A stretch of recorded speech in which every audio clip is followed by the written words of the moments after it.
Alright,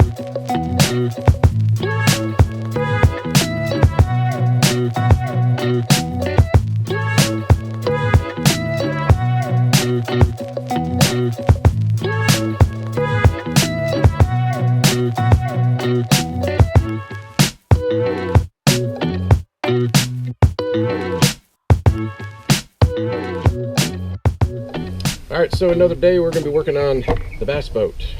We are kind of in the end stages of working on it, at least to get it on the water. Obviously it's something I'll probably be working on for quite a while. It's got some things I'm going to tune up and do some other things on it. But today I wanted to talk about one of the things that I kind of ran into going through the actual workings of the boat, trying to get it on the water, possibly be able to use it in tournaments and stuff like that. One of the things that you'll find in a tournament is they require kill switch. The kill switch obviously is a necessity. If you've ever seen any of the videos online, a runaway boat ends up, running into another boat, or other people on the water, or it just sits there and goes in circles. It had tossed out the boater, the driver, and they didn't clip their kill switch on, or didn't have a kill switch, and and it didn't kill the motor, so it just sits there and runs, or just takes off straight down the lake and ends up killing somebody. So I didn't want any part of that. So what I ran into with this boat was, obviously I had bought this from a guy who had purchased it at an auction. The boat came with a non-OEM controls for the motor. Obviously they had issues with the controls and or lost the keys, is what I believe happened, and I'll explain why. So they ended up taking out the original controls, which did have a built-in kill switch, and then they put in a non-kill switch control for the Mercury outboard, and then they rekeyed. They put a new ignition in, which also did not have a kill switch in it.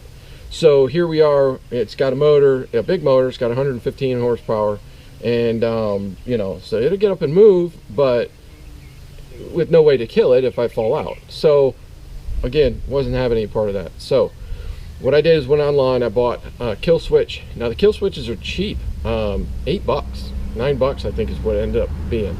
But once I got it in, it didn't come with any instructions at all. So I got looking on the internet. There were hardly any videos. There were a couple, not real good, not real informative. One kind of gave me a good starting point.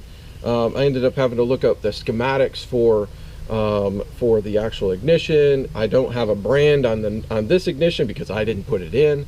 So I was left with kind of a guessing game.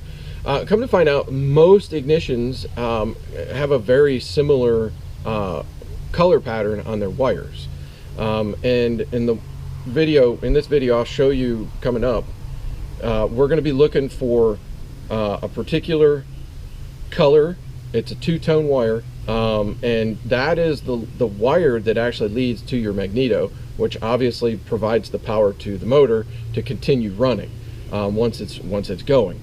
So the kill switch, when it's engaged, I should say disengaged, it allows the connection between the magneto to continue.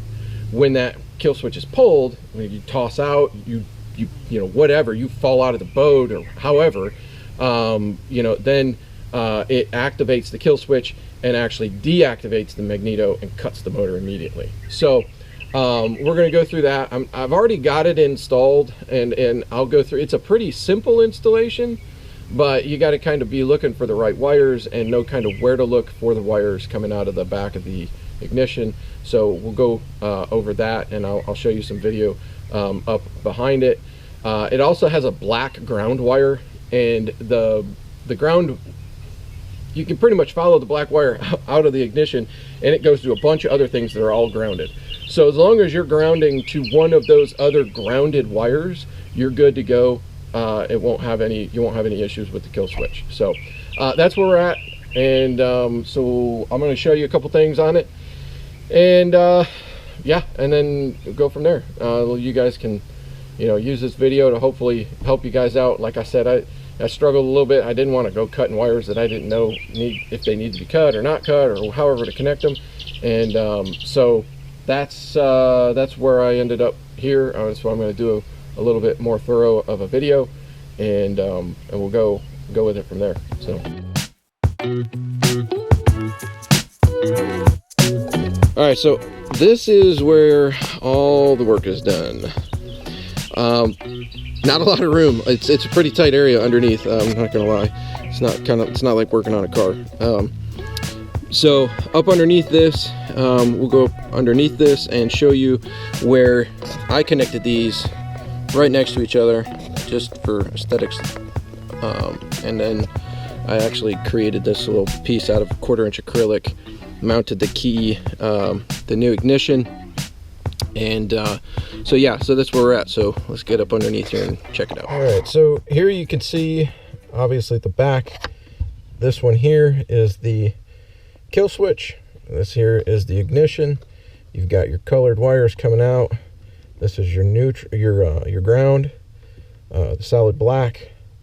Now, I actually did say earlier it was the yellow with black, and that is incorrect. It is actually the black with the yellow. Black with the yellow.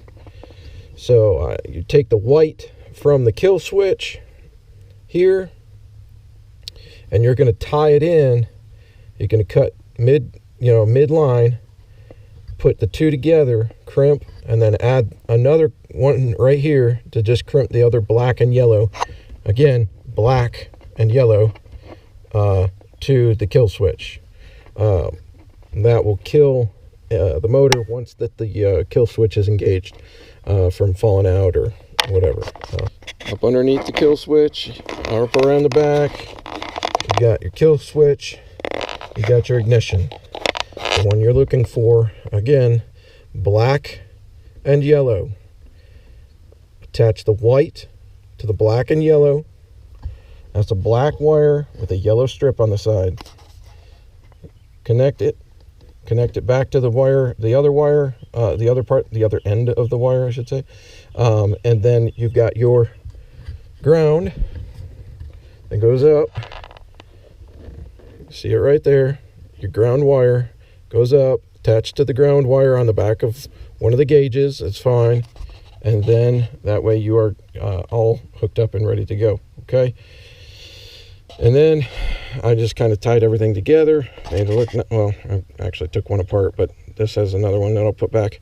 Tie everything up and go from there.